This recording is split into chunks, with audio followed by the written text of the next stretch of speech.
हरिओम। श्रीमद् भगवद गीता अध्याय 1 श्लोक 2। श्लोक का अर्थ देखते हैं। धृतराष्ट्र ने पिछले श्लोक में प्रश्न पूछा था। इस श्लोक में संजय उसका उत्तर देते हैं। संजय कहते हैं, उस समय चक्रव्यूह से खड़ी हुई पांडव सेना को देखकर और द्रोणाचार्य के पास जाकर राजा दुर्योधन कुछ वचन बोलता है जो आगे के श्लोक में आएंगे।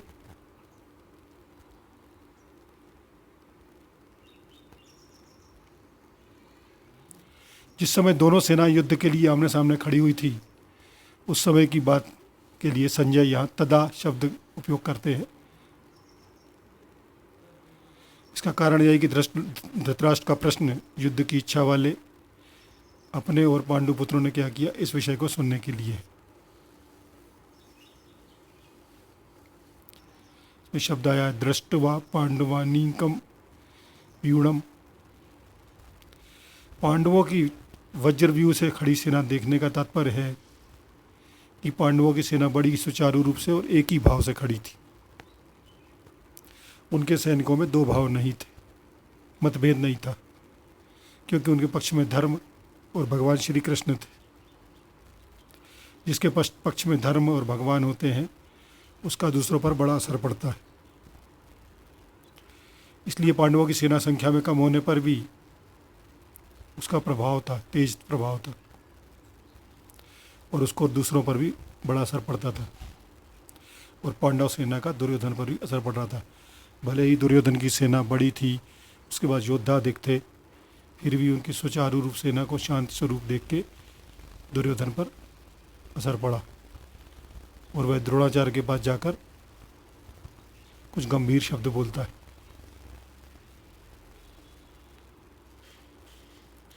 यहाँ दुर्योधन को राजा कहा गया है। उसको राजा कहने का तात्पर्य है कि धृतराष्ट्र का सबसे अधिक मोह दुर्योधन में ही था, और परंपरा की दृष्टि से भी दुर्योधन जो है युवराज था। राज्य के सारे कार्यों की देखभाल दुर्योधन ही करता था। धृतराष्ट्र तो नाम मात्र के राजा थे। युद्ध में होने में भी सारा जो रोल था दुर्योधन का ही था, इसलिए उसके लिए राजा शब्द का उपयोग किया गया। अब प्रश्न ये उठता है कि राजा होने के बाद या युवराज होने के बाद ये द्रोणाचार्य के पास खुद क्यों गया? उनको क्यों नहीं अपने पास बुला लिया? इसके 3 कारण मालूम पड़ते हैं। नंबर 1, स्वार्थ सिद्ध करने के लिए, द्रोणाचार्य के भीतर पांडवों के प्रति द्वेष पैदा करने के लिए और उनको अपने पक्ष में मजबूत करने के लिए दुर्योधन द्रोणाचार्य के पास गया। दूसरा कारण यह लगता है कि व्यवहार में गुरु थे, द्रोणाचार्य गुरु थे, तो गुरु के नाते आदर करने के लिए भी द्रोणाचार्य के पास जाना इसका उचित था। तीसरा, सेना में जो मुख्य व्यक्ति होता है, यदि वह अपना स्थान छोड़ देता है तो सेना पर नेगेटिव इफेक्ट होता है या व्यवस्था बिगड़ जाती है। इसलिए दुर्योधन का खुद द्रोणाचार्य के पास जाना उचित प्रतीत होता है। अब प्रश्न ये उठता है कि दुर्योधन द्रोणाचार्य के पास क्यों गया, जबकि सेनापति तो पितामह थे, भीष्म पितामह थे। इसका उत्तर यह है कि द्रोण और भीष्म दोनों उभय पक्षपाती थे, अर्थात दोनों का जो मोह था कौरवों की तरफ भी था, पांडवों की तरफ भी था। तो दुर्योधन मन ही मन चाहता था कि द्रोणाचार्य को अपनी तरफ ज़्यादा कर लूं, क्योंकि एक तो गुरु के नाते उनको अपनी तरफ खींच सकता था, पर उनका कुटुंब के नाते स्नेह नहीं था। इसलिए उनका अर्जुन के प्रति कुटुंब के नाते तो स्नेह नहीं था, परंतु अर्जुन पर द्रोणाचार्य की विशेष कृपा थी। अतः उनको अपने पक्ष में लाने के लिए दुर्योधन का उसके पास जाना उचित था। और व्यवहार में भी यह देखा जाता है कि जिसके साथ हमारा स्नेह नहीं है, उसे यदि अपने पक्ष में करना है या स्वार्थ सिद्ध करना है तो मनुष्य उसको ज़्यादा आदर देता है। इसलिए दुर्योधन ने उनको ज़्यादा आदर दिया।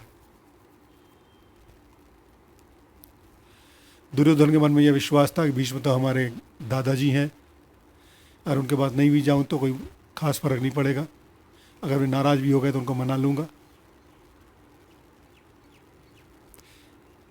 क्योंकि भीष्म पितामह और दुर्योधन का कौटुंबिक संबंध था, रिश्ता था।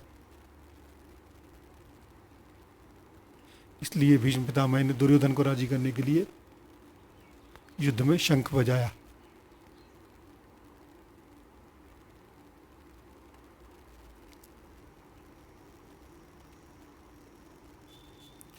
दुर्योधन द्रोणाचार्य के पास जाकर सामने वाले की मतलब पांडवों की सेना की जो व्यू है, चक्रव्यूह बनाया जो उन्होंने, उसके बारे में वर्णन करता है और द्रोणाचार्य के मन में पांडवों के प्रति द्वेष पैदा करना चाहता है ताकि वे पूरी तरह हमारे पक्ष में ही युद्ध करे और हमारी विजय हो और हमारा स्वार्थ सिद्ध हो जाए। हरि ओम।